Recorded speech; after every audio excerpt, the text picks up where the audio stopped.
I'm going to ignore this panda bear that's on the set. Hello, Hawk. How are you? I'm great. That's Adam Schefter, the ultimate gentleman. We've got Marcus Spears joining us today on NFL Live. And who are you, panda bear friend? It's good. Okay. I've never seen a panda step out of the end zone. Well, today could be the day. Early. There's always a time. We're going to count this down as we get to the trade deadline. This means that all the trades that were going to happen today have officially happened, and we are here in NFL Live. We welcome you into the show as this is presented by Golden Corral, and so glad to have you here. We're going to get to all of the news today in just a moment. Once again, thanks to Golden Corral. So Adam, take us through all the trades that went down today. Let's start with that 49ers D-line situation. They traded a compensatory third-round draft pick to the Washington Commanders in exchange for Chase Young, the former second overall pick in the draft. Chase Young gets a new home out in the Bay. He's on a bye this week, so I'll have an extra week to acclimate to the 49ers defense before he comes back and tries to go against the Philadelphia Eagles for the third time in the regular season later this season. The 49ers add to their already very deep defensive line. And Washington wasn't done there. They also traded Montez Sweat, a foundational player, to the Chicago Bears for a second-round draft pick. So the Commanders get back a second, they get back a third. Montez Sweat goes to the Commanders. He, like Chase Young, is in the last year of his deal, and he will be a free agent after this season. At least he's scheduled to be.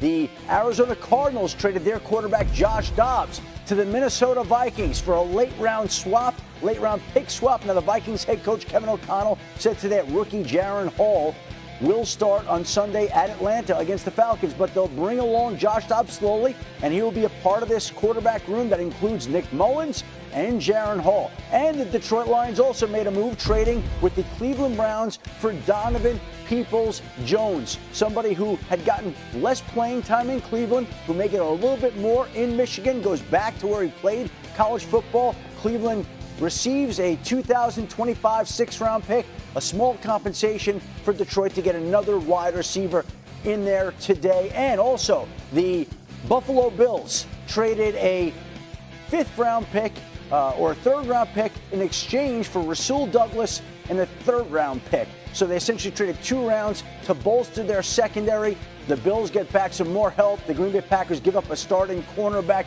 and that wasn't the only deal. Ezra Cleveland goes from Minnesota to Jacksonville as well for a 6th-round pick.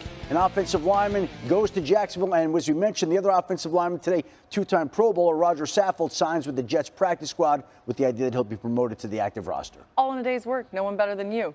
All right, let's get back to San Francisco and their trade for Chase Young, you guys. The 49ers defense ranks 20th in the NFL in QBR allowed this season after ranking 7th in that category last season. A big reason why has been their lack of pass rush, as San Francisco ranks 24th in the NFL in pressure rate.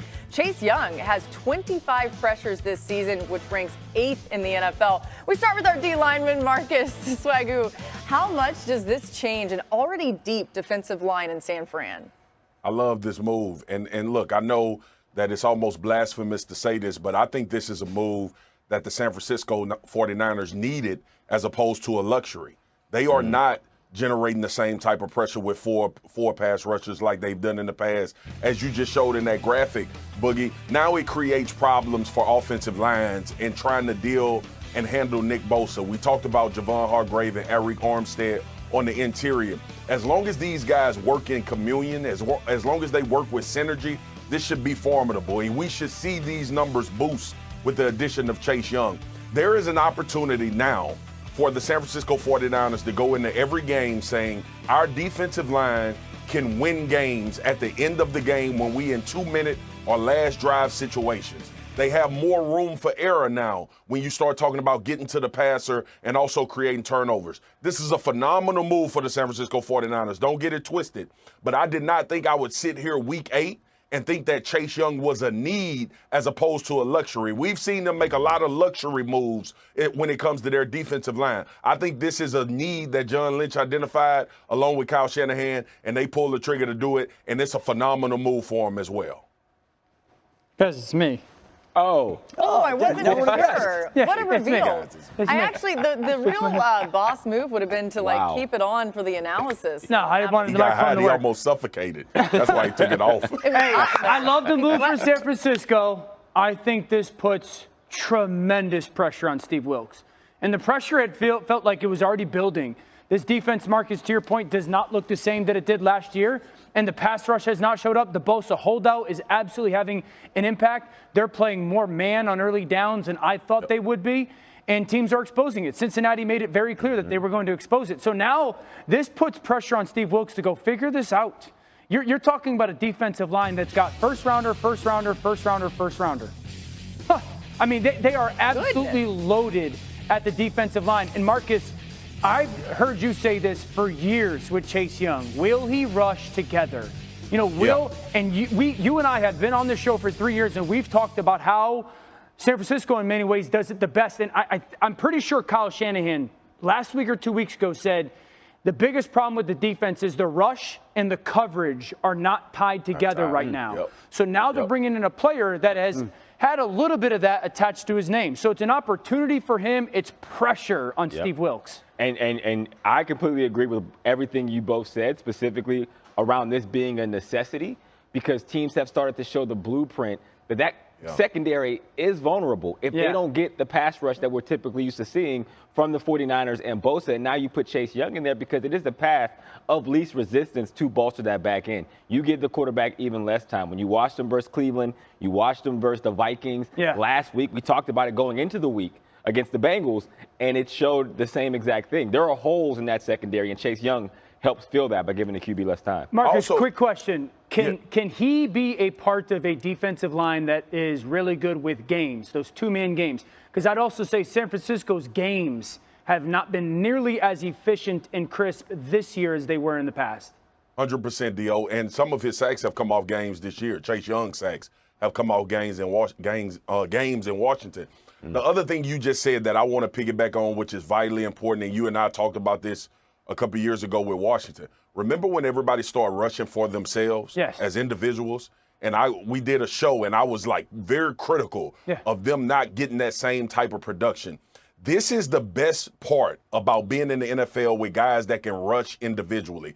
Your question about games. Now what it creates is you can force protection from the offensive line. You can force them to go into certain type of protections, force them to add people into protections, which coincidentally coincides with you taking away potentially some offensive options that you have on your side. So the Chase Young move, it not only fixes potentially what the D-line is dealing with, it also fixes what the coverage is dealing with, because now you have to deal with maybe less people in route combinations as you had to before he arrived in San Francisco.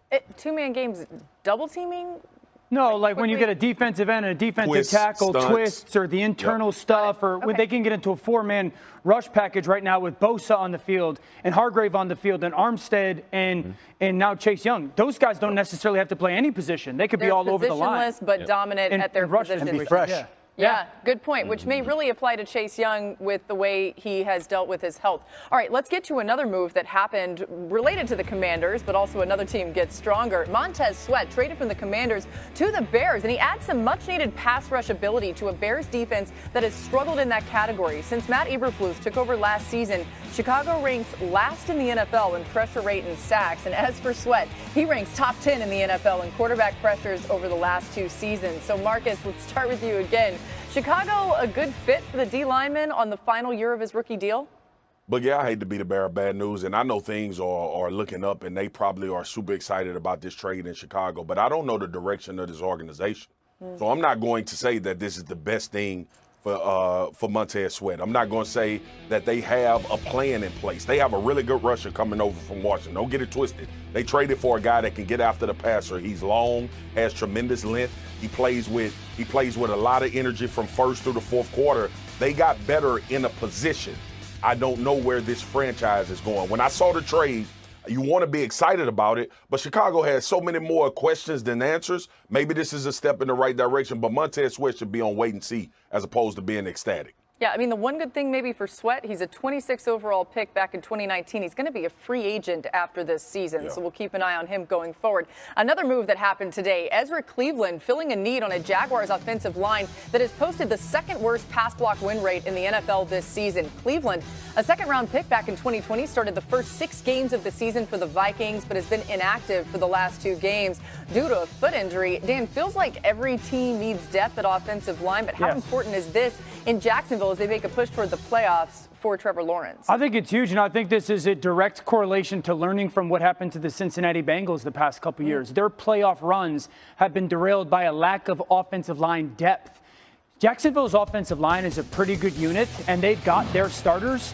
But as this team continues to play so well, and they are going to go deep into the playoffs if they continue to do so, the only thing that feels that's going to derail their offense, both run game and pass game, is losing guys to protect Trevor Lawrence or open up holes for Travis Etienne. So I commend Jacksonville sitting there saying, hey, this is huge for us. Make sure that we have the proper depth as this season goes on, because as long as Trevor Lawrence is upright, he gives us a chance versus the Joe Burrows, Patrick Mahomes, Lamar Jacksons, and Josh Allens of the world. Yeah, it just feels like a really smart move, to your point. Yeah, Donovan Peoples-Jones looks great as well. I don't know if that's I know. going to factor into Jacksonville, but we'll get to him just a little bit later. Made the Lions better. All right, so another move. I think this might be one of the biggest moves of the day, actually. Cornerback Rasul Douglas being traded to the Bills. Huge. Let's start with you, Hawk. How big of a deal is that for that Buffalo defense without Tre'Davious White now? It means everything, because that was one of the biggest questions when White went down, right? You know this Bills team is super talented. They've been up and down all season. And we've questioned, okay, is this really the team that we think they are? Defensively, that's always been their staple, no matter what happens with Josh Allen. Now with Douglas in the backfield, it solidifies that as much for the outside as it does internally in that locker room, in that defense. And they feel really good about now the firepower that they get on the back end versus, you know, the things they've been used to and seeing on the offensive side of the ball. Shefty, real quick, Daquan Jones, their defensive tackle, is he on IR for the season? Yes. Do you know that he's done for the year? Yes. Okay, so that's the expectation. All right, so as long as Ed Oliver is healthy, this move is enormous. We've talked about Tre'Davious White and Matt Milano. Last week you saw this defense play with 3 safeties. Yep. Okay, and now is that going to be a fundamental part of it? At some point you're going to have to play some man coverage. But I think the biggest reason why I love this move, Hawk, is he is a very good zone corner. They want to play zone in Buffalo. They do. They don't necessarily, and I think that's what's held Elam, their first-round pick from 2 years ago, back from really getting on the field, is they don't have a ton of confidence in his zone corner ability. That's who Sean McDermott wants to be, and that's why I think Rasul Douglas' ability to play zone corner with that pass rush, as long as Oliver is healthy and Vaughn starts to get going, I think this is huge. And last thing I'll say, Marcus, Buffalo was not in the top 5 for me as of today when it came to the AFC power ranking. Because of that, I think if Rasul gets there and plays to the level that we've seen him play, I think they can get into that top 6 now. Yeah, Dio, I think to change of possession, right? He's a ball go-getter as well. We could talk about his coverage skill. We've seen him have a high level of picking balls off and making sure that you change in possessions for defenses. But more importantly, what you leaned into with Sean McDermott. It's hard, man, to coach when you can't lean into your identity. And you draft players. You build a roster out because you want guys to fit a certain mold so you can play at the highest level. That's why the conversation that we had about Matt Milano, I thought he was the guy in this defense that you could ill afford to lose. But to your point, this tremendously helps, and it reverberates throughout the whole defense. You talk about Ed Oliver and those pressures. Rasul is a very smart player. If you've ever talked to any of his coaches, he understands the game. He understands space. He understands situational football as well, which I think is vital when we start talking about teams that have a potential to either make a Super Bowl